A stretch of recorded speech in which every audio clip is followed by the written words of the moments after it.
گھر کے کام کرتے کرتے کبھی کبھی مجھے امی کی آواز سنائی دیتی ہے، جب وہ مجھے چھوٹی چھوٹی باتوں پہ ٹوکتی تھی یا کسی بات پہ سمجھاتی تھی، یا کئی دفعہ ایسا کہتی تھی کہ کچن میں جاؤ اور ہنڈیا بناؤ، اور جب میں 2-3 دفعہ ان کو آواز دے کے پوچھتی تھی تو تنگ آ کے وہ خود ہی بنانے لگ جاتی تھی، اور میں اتنی خوش ہو جاتی تھی کہ چلو میری جان چھٹی۔ لیکن یہ جان کب تک چھٹتی ہے؟ کبھی نہ کبھی تو آپ نے بنانی ہی ہوتی ہے۔ اور اب جب چھوٹی چھوٹی غلطیاں کرتی ہوں اور خود میں کوستی ہوں تو پھر مجھے امی بہت یاد آتی ہیں کہ یہاں پہ یہ میں نے ایسے کر دیا، یہاں پہ یوں کر دیا۔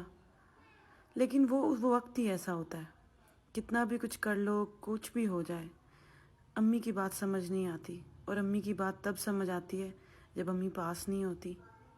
اور پھر امی بھی اسی بات پہ کہتی ہیں کہ کیا فائدہ عقل آنے کا، ہمارے ہوتے ہوئے تو آئی نہیں، ہمیں تو سکھ دیا ہی نہیں۔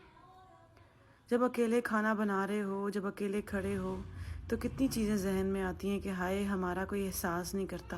کھانا بھرے گھر کا ہو یا کسی چھوٹے گھر کا، 2 لوگوں کے لیے کھانا بنایا جائے یا 15 لوگوں کے لیے، محنت تو لگتی ہے۔ کبھی کبھار ایسے لگتا ہے کہ جیسے ہم اب امی کی سٹیج پہ آ گئے ہیں، چھوٹی چھوٹی باتیں ہمیں بھی تنگ کرنے لگ جاتی ہیں۔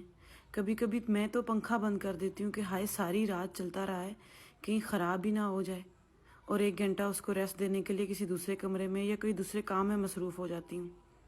بالکل ایسے ہی امی کی طرح کھڑکیاں کھول دینا کہ